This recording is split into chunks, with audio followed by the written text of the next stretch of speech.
here's a slide for you that now this talks about neuropathy, but in this case, let's take I know there's a lot of theory of this. Let's talk about if you had neuropathy or you had something that affects you. We're starting with a one-to-one. You have different routes of administration and different terpenes that can be applied to that particular issue. Absolutely. One of the benefits, and considering this product, Soothe, is not just for neuropathy, it's for quite a few different symptoms and or diagnoses. However, that is one of the beauties of having a wellness line like Cetera has. What that means is that you have consistency, a consistent medicinal that will stay the same because it's formulated every single time, which allows us to figure out which terpene profiles, as you see there to your left, are going to be the most beneficial. I'd like to say and mention my hat off to you and Amy for that presentation. That is one of the best presentations on dosing that I've experienced. And because of that, it'll allow us to enlighten how these products work differently and how it is so personal and journaling is so important. So for Soothe, this particular product, you can see it comes in a tincture oil, which will fall under your sublingual route. Comes in a concentrate, which could go under a couple of different routes depending on your usage. Your disposable vape pen, which is the immediate effect that will come under inhalation. Patches, which will fall under topical. Gummies, which will fall under edibles. And Theragels, which will fall under orals. And each different route of administration will have a significantly same effect. However, the timing would be different, which is what we mentioned or was mentioned in the presentation previously. And then also more importantly is the terpene profiles of each given product. Because again, it's not just about just the cannabinoids like THC and CBD. You want that full synergistic or entourage effect that has the cannabinoids, the terpenes, and flavonoids, and other components and or molecules that's going to give you that full benefit.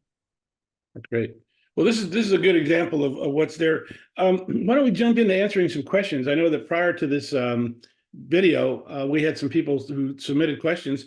Why don't we just jump in and get those answered? First question: are there differences in starting dosage between women and men? Manny, this is right up your alley. Absolutely. In my experience, the answer to that direct question would be no, that it's more individualized beyond gender. So it could be a woman, a man, it could be anywhere in between. And it depends on your particular endocannabinoid system, which was recently discovered almost, if not more important than our cardiovascular or digestive, as it regulates those other components. So it's not just about being a woman or a man, it's more about what you are doing in life, your diet, your symptoms, what you're trying to achieve for a better quality of life. Sure. I think that's really important. Again, every person's body is different, female or male. You really have to find what personally works for you, and that's really the key. Again, it's like alcohol or it's like caffeine. Everybody has a different tolerance level, and it's worth spending a few minutes figuring this out. I mean, I wish I would have known about dosing when I was learning how to drink when I was in college. It would have helped me with a lot of painful nights would have gone away. Let's put it that way. These next two questions actually kind of fit together. How do I dose for pain, strains, or not sativa? Is indica or sativa better for pain? First of all, let's address how do you figure out what to use for pain? I think the answer really is not the strain, it's more the terpene. Your thoughts, Manny? 100% agreement in that. And to go even a little deeper, when you mention indica, sativa, or hybrid, which is not mentioned here, those are categories of product.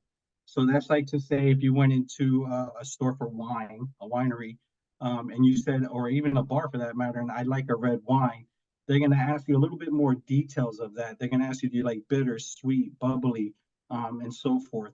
So mentioning sativa or indica is just going to get you in that broad category, and we need to go deeper than that. So to answer the questions, how do I dose for pain? You would want to look at the terpenes, as you mentioned, Mark, and primarily the B-caryophyllene terpene, which actually acts as a minor cannabinoid, would be the most beneficial because it's a natural analgesic. It actually reacts with our CB2 and CB1 receptors almost like the cannabinoids do, if not the same. And it works for inflammation and pain. You can get that with other terpenes added because you're never going to find just the one isolated terpene in a product. So for instance, caryophyllene being number one, and then maybe limonene or pinene behind that will indicate a good pain product for the daytime.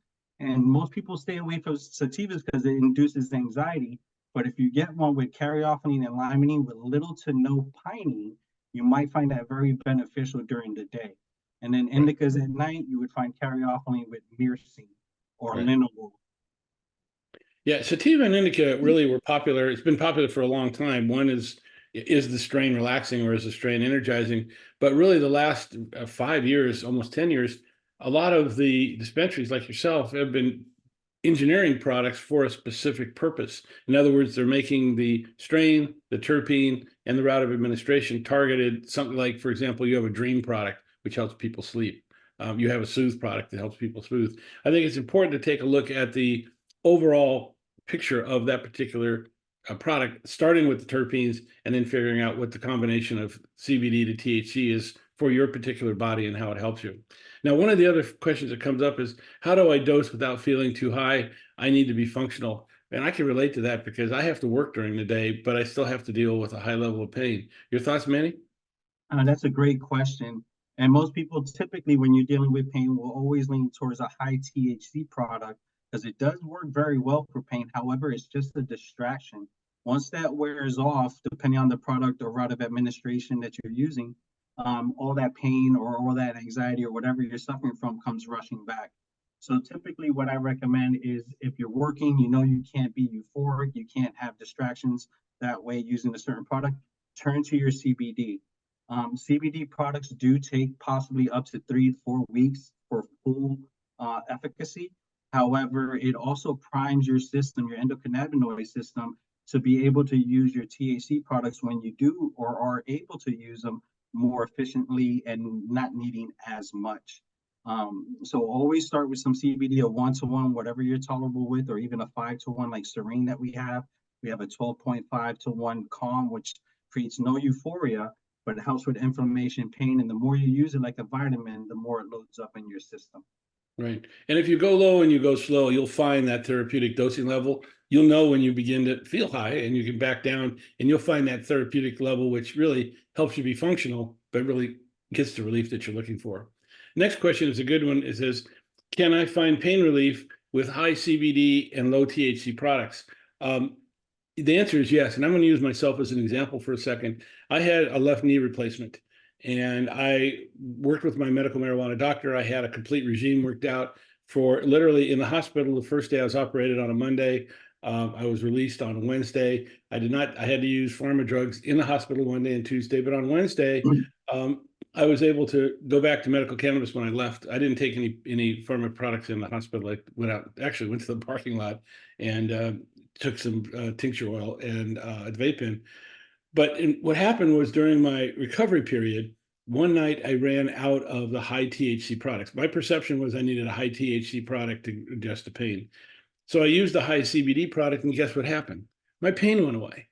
And when I went back and talked to the doctor, my medical marijuana doctor, as well as my medical doctor, it became clear what I was doing was reducing the amount of inflammation.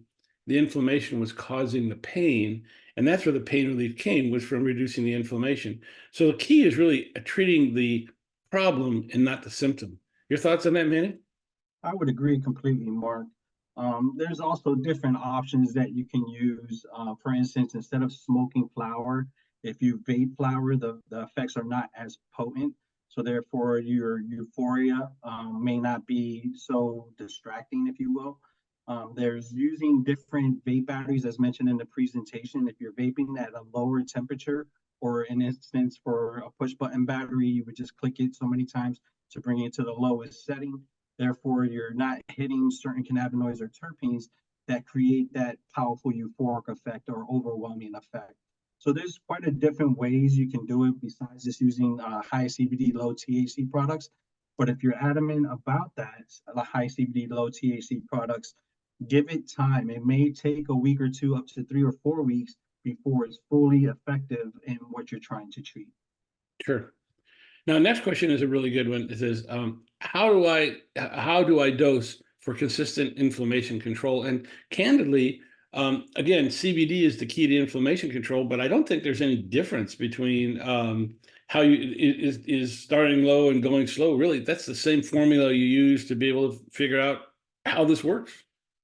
Yeah, 100%, Mark. The key in this one would be make sure that you're journaling. and you want to have a time frame on it. One of my favorite products to use in this would be the patches, because it gives you a continuous low dose throughout the day, up to 12 hours for the day. And then you remove it, put on another patch the next day.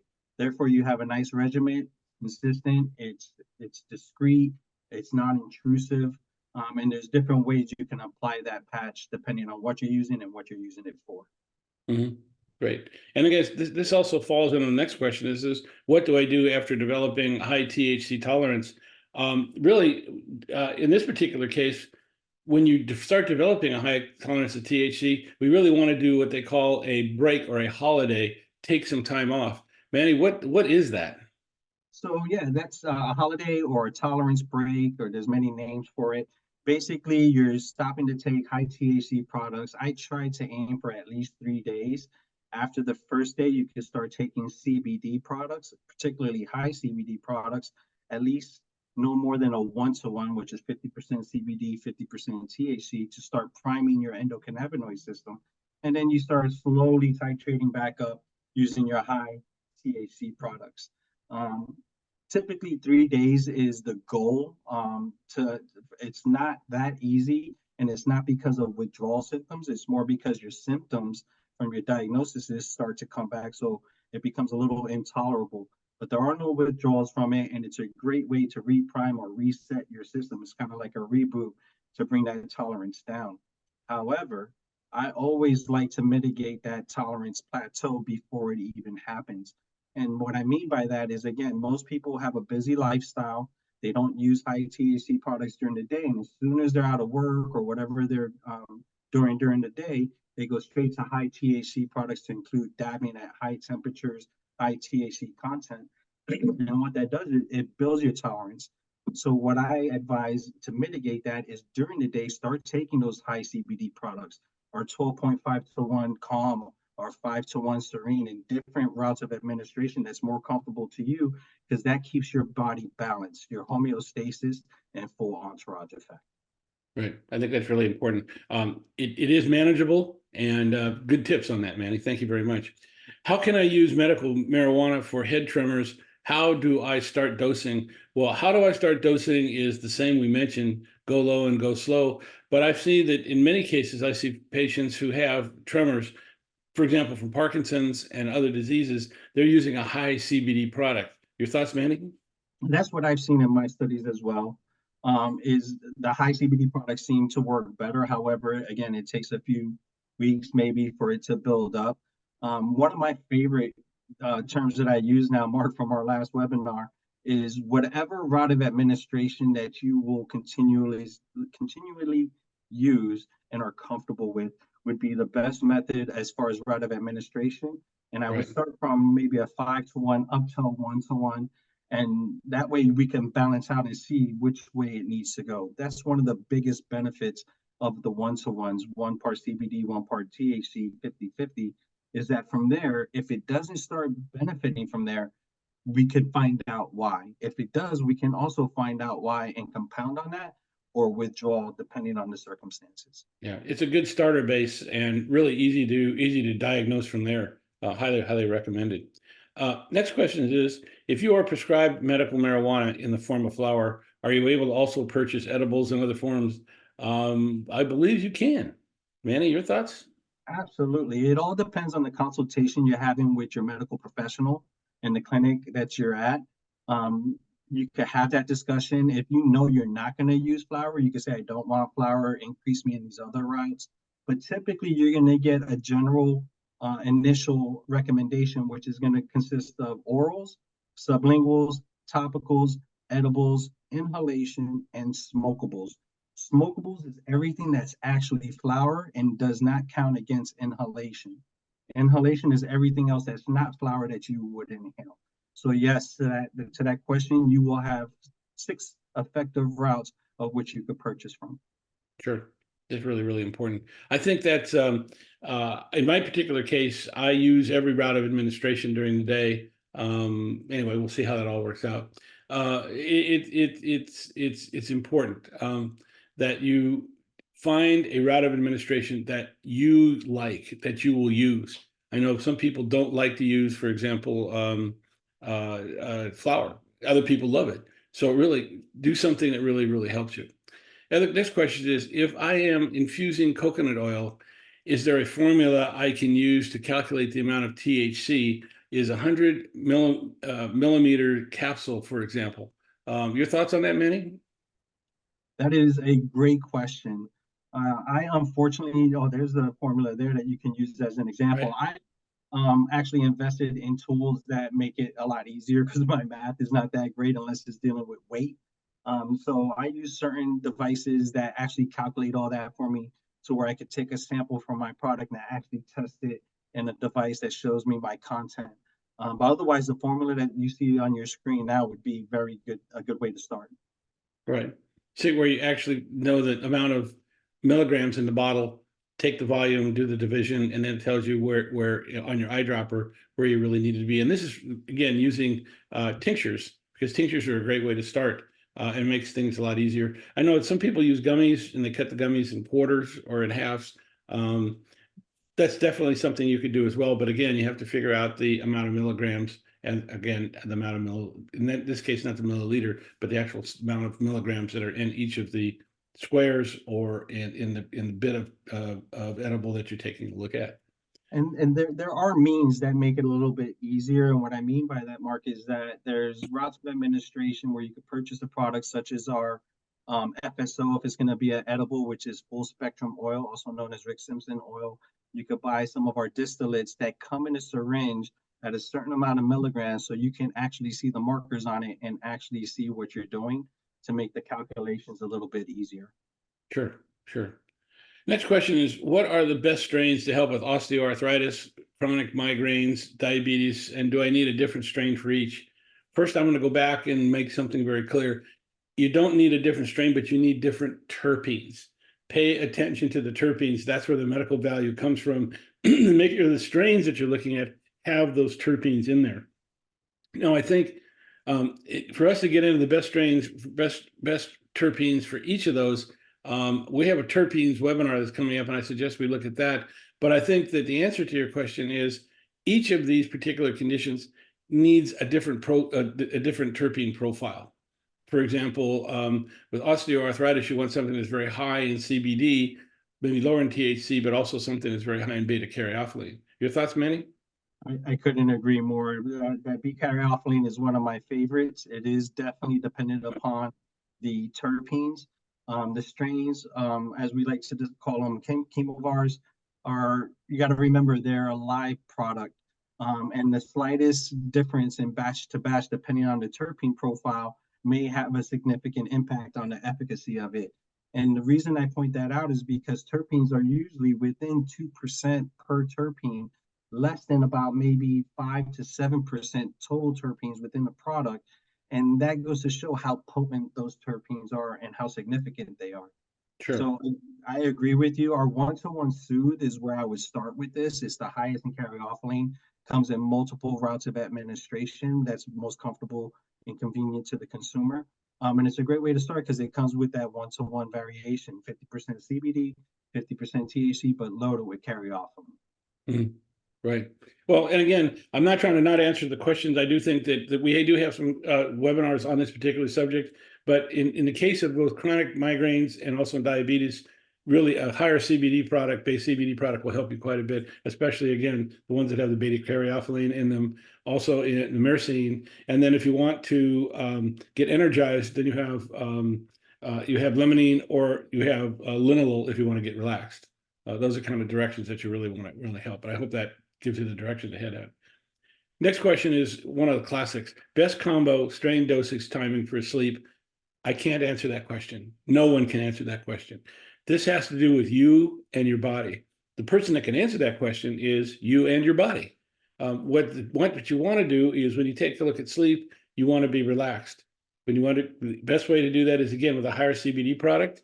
Have some THC in there to help you sleep, depending on the condition that you're trying to overcome as well. Some people have pain, some people have anxiety that's keeping them from sleeping, and those can help right there. But I think the real key is go low and go slow, and this will really help you to understand what works best. Now, I will say, in the case of sleep, you typically want to get about 8 hours of sleep.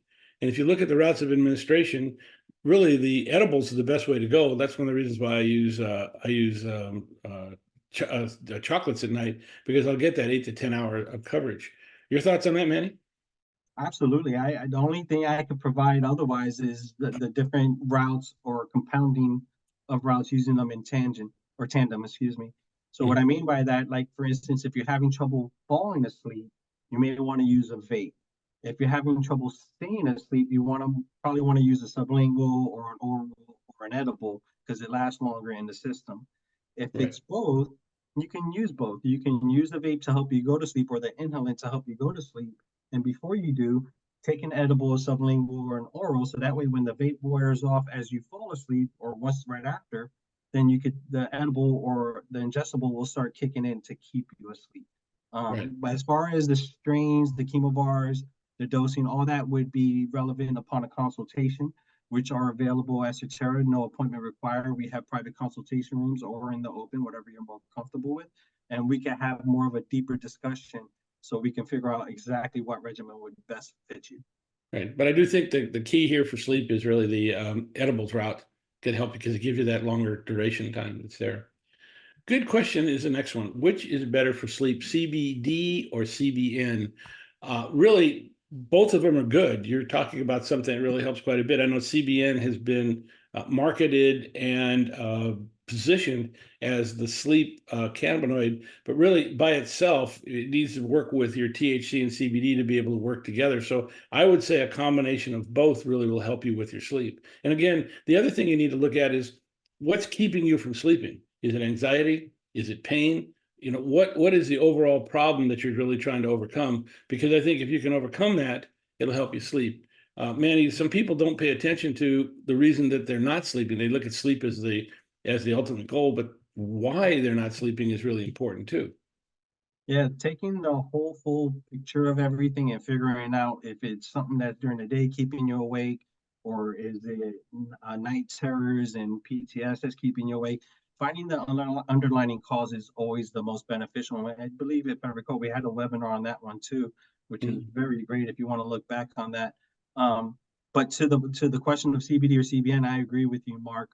CBN, actually, if you don't know, for our viewers, is basically the degraded version or conversion of THC Delta 9.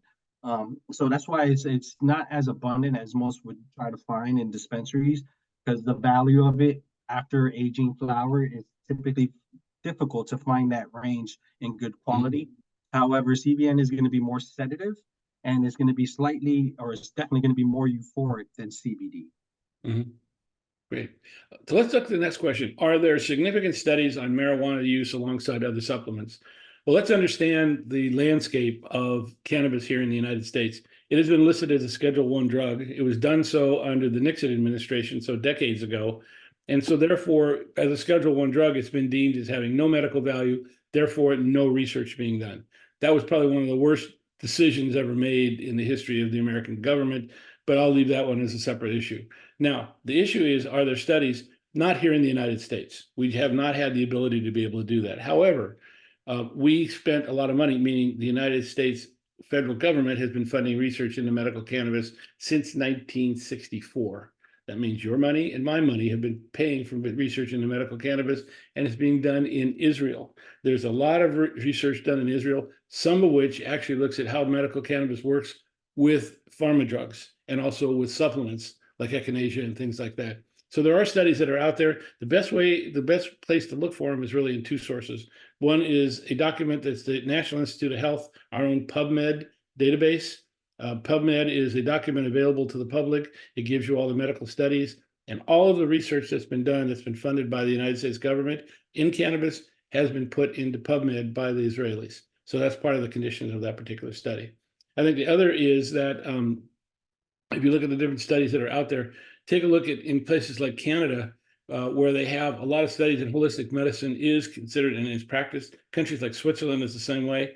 You may find a lot of information on the studies. Again, when you're looking at PubMed and these different areas for studies, look for studies from, like, say, from Switzerland, Canada, and those areas, and you'll find something along supplements. I don't know of any major study, though, here in the United States. Annie, do you? I do not. But my personal opinion on the matter is that marijuana is a supplement as well. It's so natural to the body. It mimics our anandamide and 2-AG molecules that are naturally produced within the body, which is why it works so well with our body. And again, that's just my personal opinion. I'm by no means a medical professional. I'm just a subject matter expert in marijuana or cannabis. One and the Sure, same. sure. Next question what can I do to control my seizures? I have a number of patients that actually have seizure issues, and I know that one of the things that helps quite a bit with that is CBD with a little THC in there. Your thoughts, Manny? I know I've seen that happen, like for example, for Parkinson's, and also for I should also mention epilepsy, which is what Charlotte's Web and the whole CBD generation came from. Your thoughts, Manny? 100%. It also depends on the type of seizures, what you're diagnosed with. This is very close and personal to me, as my son has or did or kind of does suffer from epilepsy, but with the use of medical marijuana and pharmaceuticals, it's been under control. And all I can really say as a non-medical professional is that journaling and timing and control are the most important parts if you're going to dose using any marijuana products or cannabis products alongside with treating your seizures and or epilepsy. Mhm. Right. Good question. The next one's a very good question. We hear a lot. I have had problems with dosing to help ease pain without mobility and balance issues, inflammation, and arrhythmia.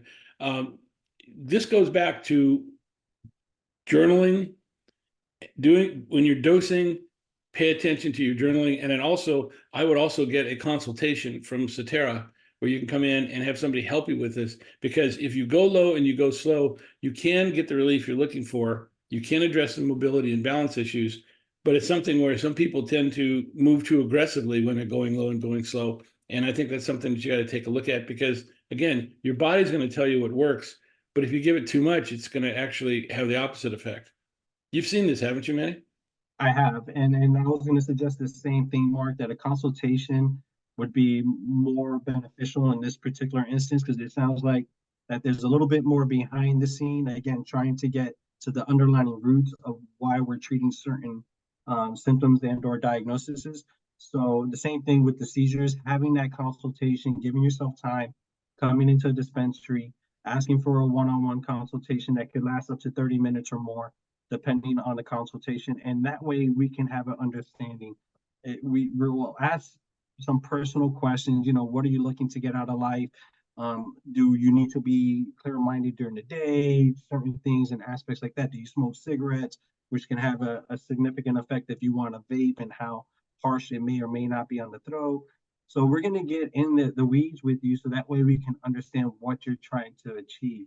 But that Right. being said, we're not the medical professionals. We're not going to know diagnoses and certain pharmaceuticals that you've been diagnosed with, or excuse me, prescribed.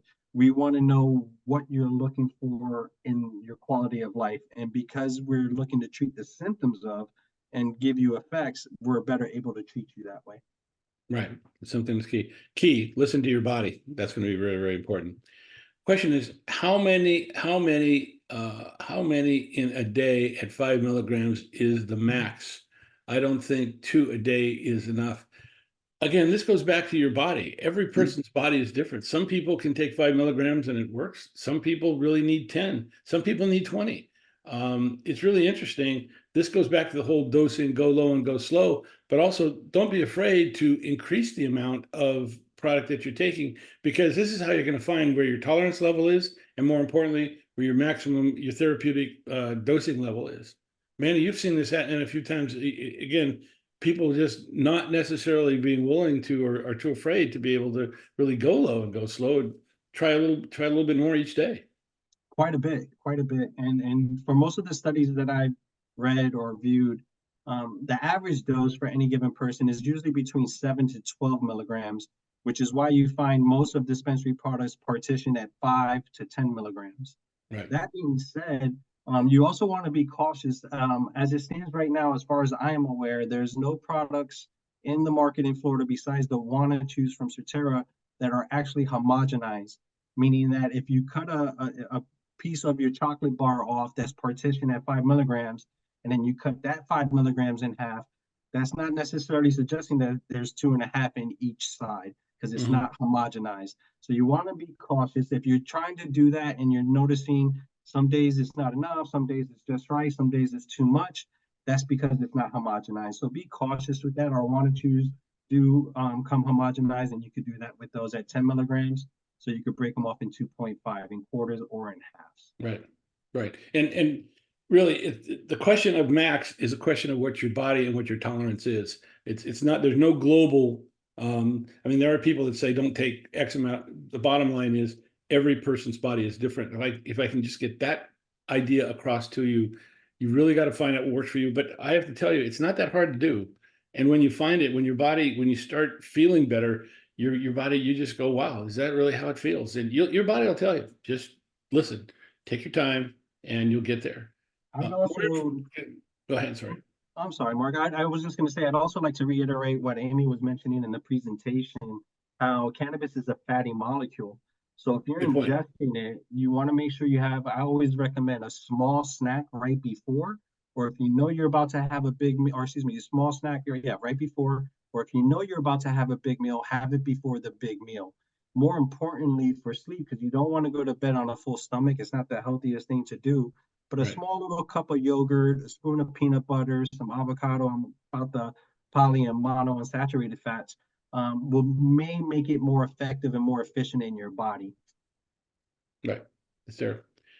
Next question is more info on taking a THC break and how long a break needs to be. I'm going to let you answer a lot of this, Manny, but I'm going to give you a quick. I want to give a quick comment if you don't mind. When I went through my medical cannabis practitioner's training and got my certificate, one of the things we talked about was dosing. And they recommended a THC break or a break of approximately 4 to 5 days. Now, that being said, I understand why they did that. It completely cleanses your body and gets your body reset. But in certain cases, like in myself, with herniated discs in my neck, if I go a day, maybe a day and a half, my neck taps me on the shoulder and says, cowboy, if you don't do something pretty quick, you're going to know I'm here. So really the THC break goes back to what your body and your condition will tolerate. There are people that need to take cannabis 24/7. There's people that need to take to address certain things to fight that inflammation. And so you may need a little bit less of a break, maybe a day, a half a day, maybe a day and a half. But a break really will help. And the more that you can stretch it out up to about 4 days, I think will really help you with that particular exercise. Your thoughts, Manny? I agree. We kind of touched on this a little earlier in the presentation.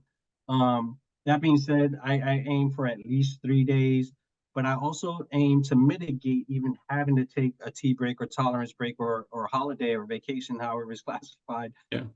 by using CBD throughout my regimen. So when I'm at work, I'm a field service engineer. I know I have to be clear-minded when I'm working on the Mhm. equipment I'm working on. I will use CBD during the day and then my THC in the evening, which helps me keep and balance my homeostasis.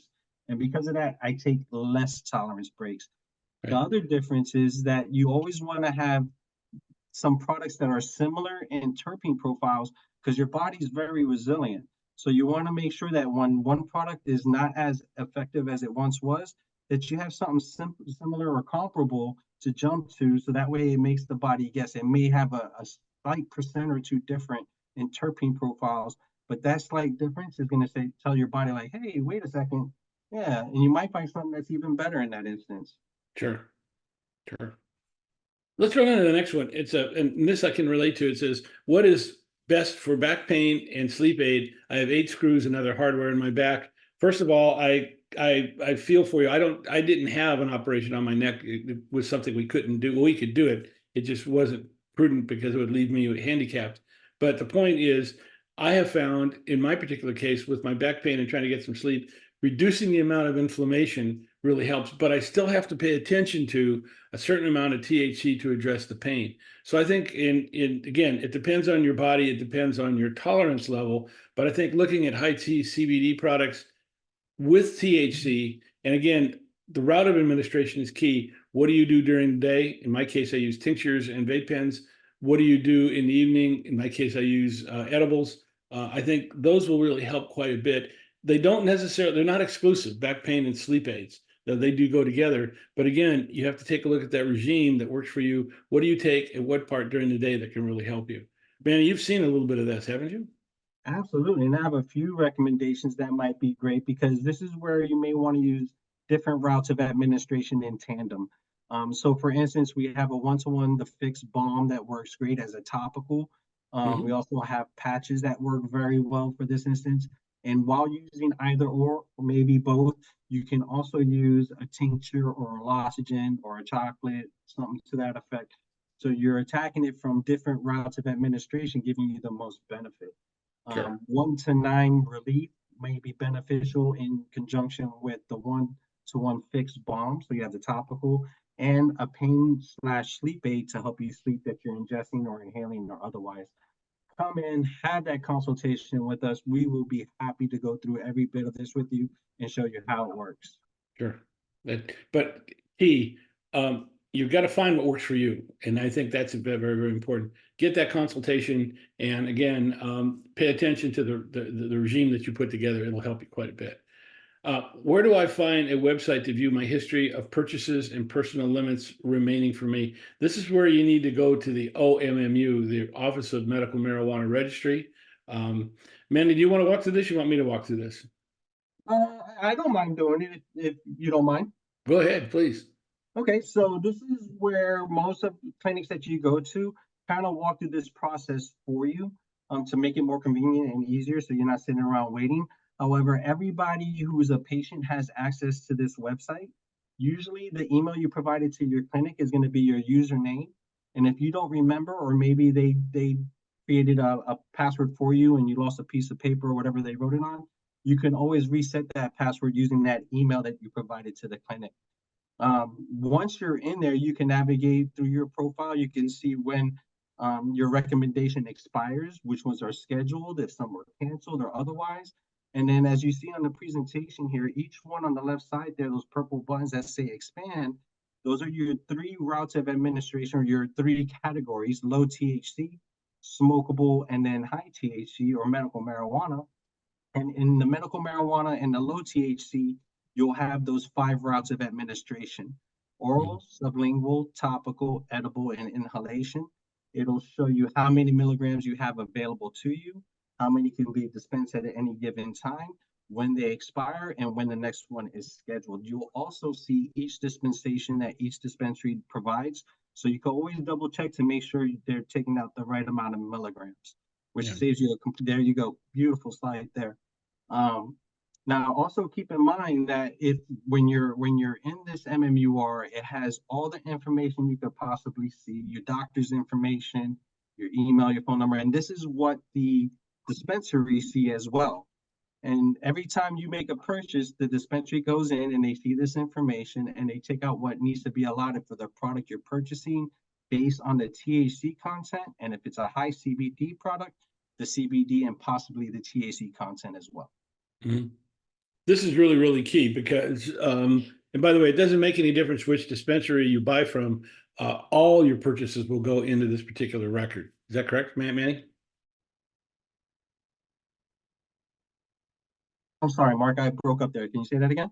No, I'm saying it doesn't make any difference which dispensary you go to. All of your purchases go in here from all the different dispensaries. Correct. And it's just like in the instance of a pharmacy where they look up your insurance and the prescription that was provided from the doctor. In here, what we're looking at is a recommendation.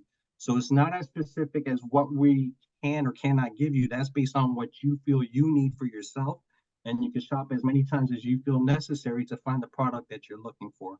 Right. However, you want to be cautious because there are shelf lives. You don't always necessarily want to shop just for the sales and stock up depending on the product you're purchasing. Usually, I would recommend if you're not going to use products within 3 months, particularly if you're not storing them 100% like a dispensary would, may want to be cautious on Right. That's good. It's a good tip. And I should point out this little purple little bottom circle down here in the bottom or oval. We did a webinar on the Florida medical marijuana regulations. You can see the bit.ly link that's here. Go to Marijuana Aware. on the YouTube channel, and you'll be able to find that particular webinar and go through it. It'll walk you through all of the regulations, and more importantly, how you can actually access your record and find out where you are on this particular area. Now, these are the pre-submitted questions. Why don't we jump into the questions that were asked during the live webinars here? One of the really good questions here is, if you run out for a few days, should you continue with the same dosing that you're on, or reduce and then build back up? If you run out for a few days, this is almost like a forced holiday, Manny.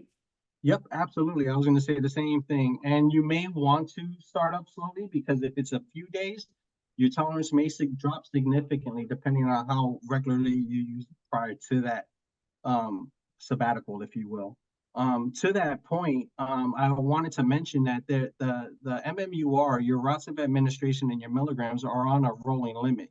So that's where I see this a lot. People max out their limits and thinking that when they renew their card or renew with the doctor, that resets everything. It doesn't quite work that way. It's always based on what you purchase at the time that you purchase it and the quantity you purchase. So for instance, if you have 7,000 milligrams of inhalation and you purchase 1,000 today, that 1,000 milligrams will no longer be available until the 71st day from the date it was purchased to be able to be reused, if that makes sense. Yeah, that's a good point. So the answer is, I would treat it like a holiday, and I would not necessarily take the same dosage, but I'd take pretty close to it. I reduce it a little bit, but I'd start back at that particular area and help let your body build back up.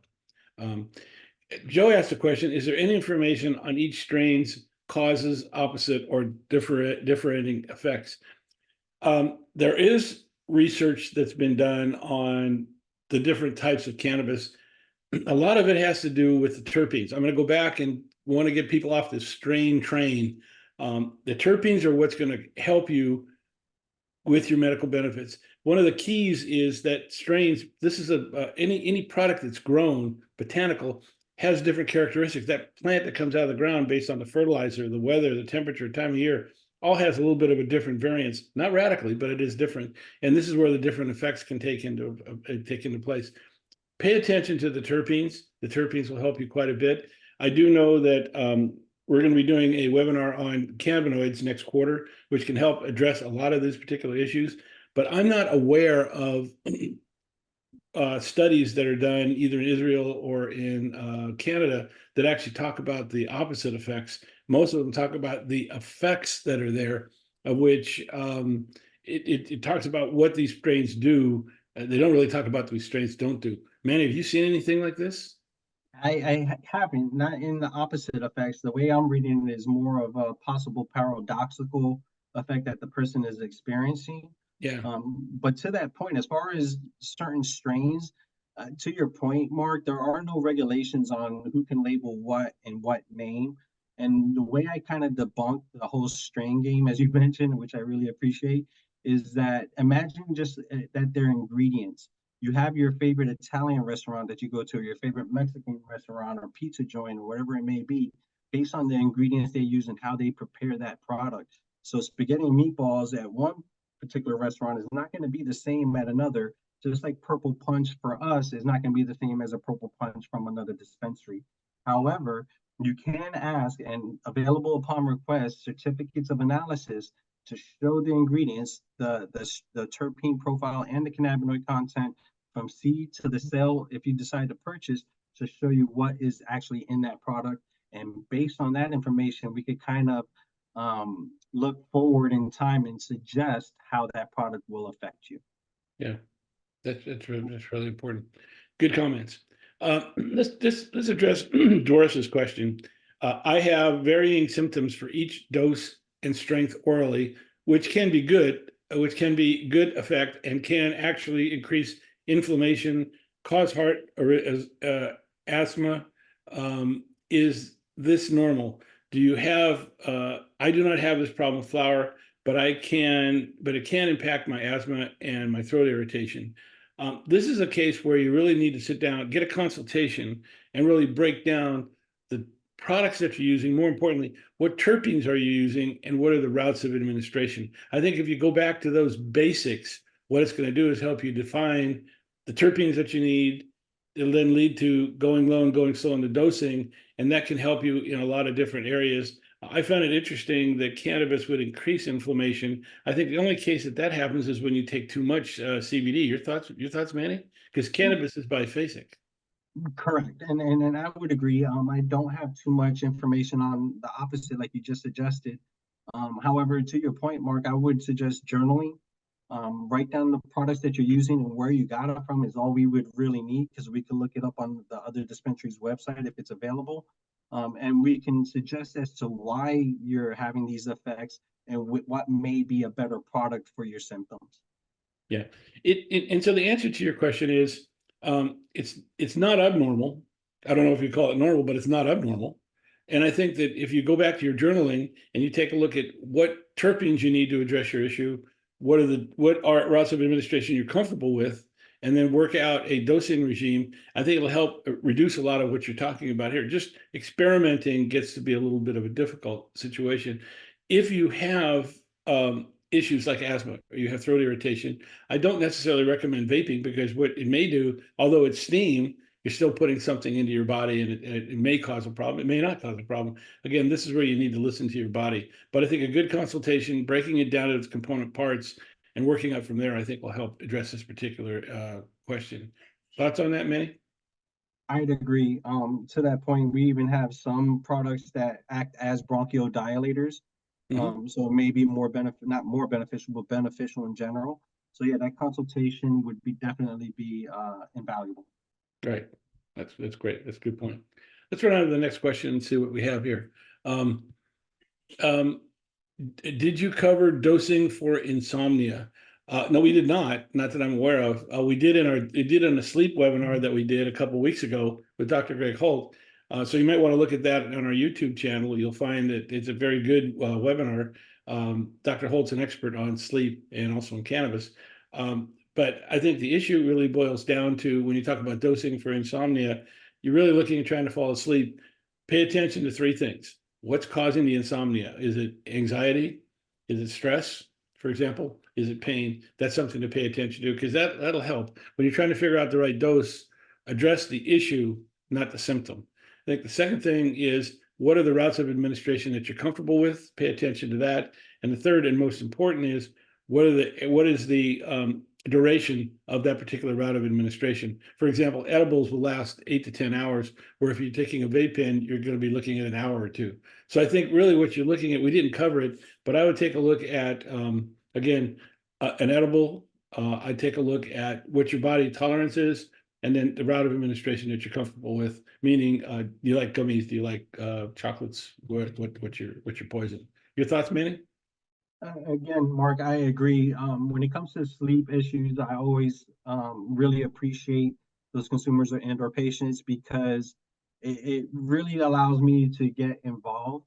And what I mean by that, to your point, finding the underlying reasons, I find a 50-50 variation that if I treat them, or if I provide information so they can treat themselves during the day, they actually sleep better at night. So it's not necessarily having to get to sleep at night. It may be something in your life during the day, your work, whatever you're doing, that may affect you, that's creating the insomnia. So always trying to have that conversation, having that consultation, definitely again is invaluable.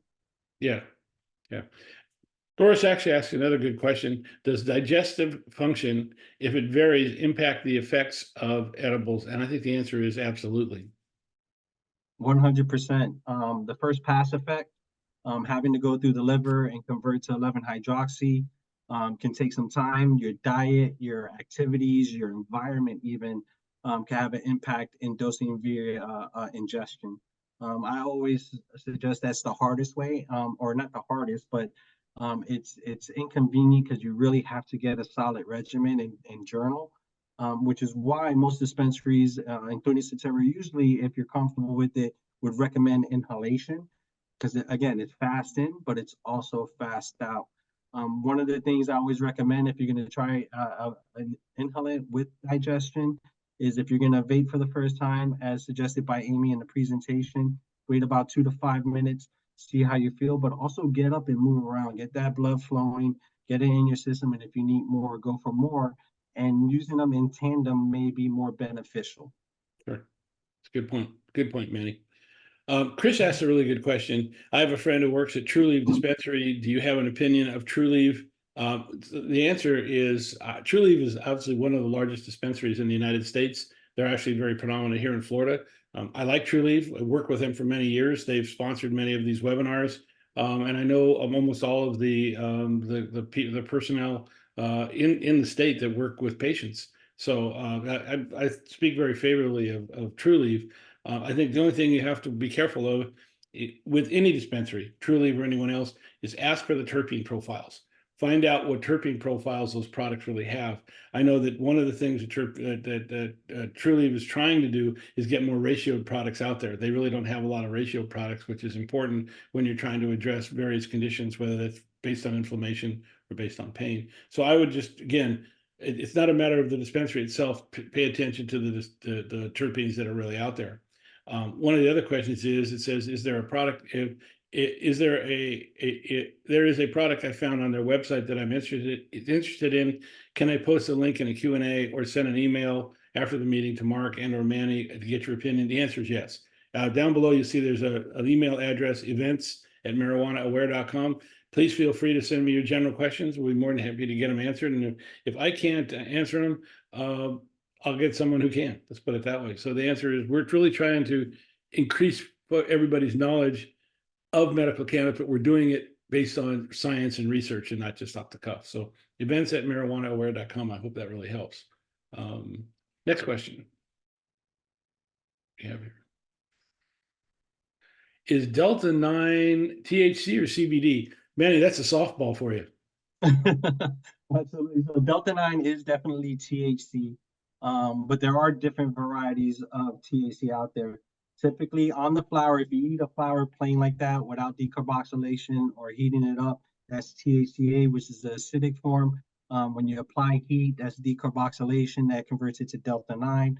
When you ingest it and it goes through your liver, that's 11-hydroxy, and there's many other forms. And the reason I go through that whole gambit is because I want to caution persons out there who are using Delta 8 or Delta 10 or Yes. HHC and all these other different cannabinoids, which are, by the way, natural to the plant, but very minute in percentage. I'm talking about less than 1%. And the conversion from CBD into these other THC products is unregulated on the market right now. So please use caution when you're dealing with anything other than from a dispensary. But yes, Delta 9 is THC. Yeah. And I would, again, I want to reemphasize what Manny's pointing out. Delta 9 is good for you, say CBD. Stay away from Delta 8 and Delta 10. It's not regulated, number one, and a lot of negative things can happen. Just stay away from it. Just avoid that altogether. You don't need it. Let's put it that way.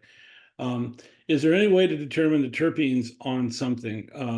I've seen all types of flavors across different brands, so I don't know what is regulated. Terpenes as an industry are regulated, not necessarily just in the cannabis business, but in general. Biological terpenes are something that are regulated in the industry. I do know that in the cannabis industry, I don't know of any specific regulations that I have seen, but I do know that terpenes, and more importantly, flavonoids, bring the flavor to cannabis that's out there. How do you determine the terpenes? It really depends on the relief that you want and the conditions. And your dispensary will have terpene charts that'll actually help you determine the terpenes that can be used for that particular condition. Your thoughts, Manny? Yeah, again, I agree. If you go to our website, particularly our wellness line, leading into the calm product line for the next question by Annette, you'll see the terpene profiles. And then our wellness line is consistent, so those are pretty direct. On our other products, you'll see the top 3 or 4 terpenes. Again, I call it the secret sauce, but you can always ask for a certificate of analysis prior to purchasing so you can actually see what terpenes, the whole list, to include cannabinoids, flavonoids, no heavy metals, mycotoxins, pesticides, stuff like that, Right. by viewing a certificate of analysis, what we call a COA. Right. That really helps quite a bit. Next question, Annette asked a great question. What terpene is in the Calm product line? It's not just a terpene, it is terpenes, right, Manny? 100%. And unfortunately, I don't have that graphic in front of me. But it's usually going to have a lot of linalool and or myrcene, along with some limonene to balance it out, so it's calming, not too sedative. But you can find that information on our website or by calling our call center or just by visiting us. We'll be happy to have that conversation with you. Sure. And I think the key is it's all the calming terpenes that are in there. So you got your myrcenes, you got your beta caryophyllene, and then again, in the calm product line, you're really looking more at the linalool. Where I think when we're looking at some of the, I think you have another one that has the terpene is Limonene? not linalool. I'm sorry, it's limonene, and it Mhm. actually gets it gets more exciting. Gets you more.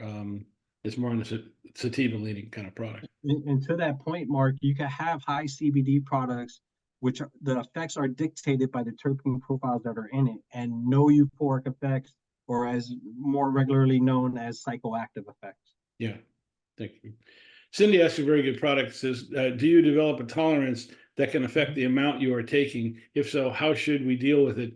Cindy, you can. Your body can actually. Your body gets very lazy. It's getting cannabis from the outside, not necessarily developing the endocannabinoids from the inside. Meaning your body's not producing its own natural endocannabinoids. It's saying, "Hey, I'm getting it from the outside. I'll just be cool and wait for it." And that's where your tolerance break comes into play. I think a lot of times people don't really understand the key to taking tolerance breaks. And you might want to take a look at doing it every 4 or to 6 weeks as opposed to 6 to 8 weeks. Your thoughts, Manny? Absolutely. And again, to that point, I like to mitigate prior to that happening. And sometimes it's not necessary that you're tolerant to the THC amount. It could be just that specific product. Your body, again, is very resilient. It's gotten used to it. It's like, okay, we need something a little bit different here. And that's where those terpene profiles are so important because if you know the terpene profile of the product you're taking, you can easily try to match that up with another product to kind of keep the body guessing back and forth. And Right. then again, you can always take that tea break or holiday with high CBD. Sure. It really makes a difference. Well, Manny, we've tackled a lot of questions. I know that this is a very important topic, and I want to thank, by the way, everybody who is still hanging in there. We've been at this for quite some time, but hopefully we've answered your question. Again, our goal is if just one person can get their life back by watching this video, we've been successful at what we want to do, and hopefully that's you, and hopefully we can get more than one person. Manny, your thoughts as a wrap up? Uh, Great information. Again, thank you everybody for participating. I just want to reiterate, Mark, like you said, if we've touched just one person or educated one person, great. The more, the better. To that point, I also like to have a little ask of people, if you would, if you're comfortable enough, let's break this stigma. Let's talk about it. Let's get this information out to people, and always reach out to us at any Soterra throughout the state.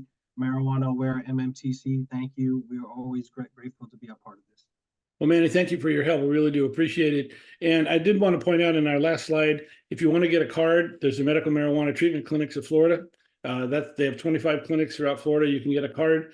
We have a CBD store by Botanical Wellness, which you can look at CBD products. We also do these webinars on a weekly basis. And if you happen to miss one or you're just looking for more information, go to our YouTube channel. You marijuana aware. There's a lot of different information. I think we've got over 25 different conditions that we address, but more importantly, we talk about a lot of topics like the terpenes, the routes of administration, and things like that.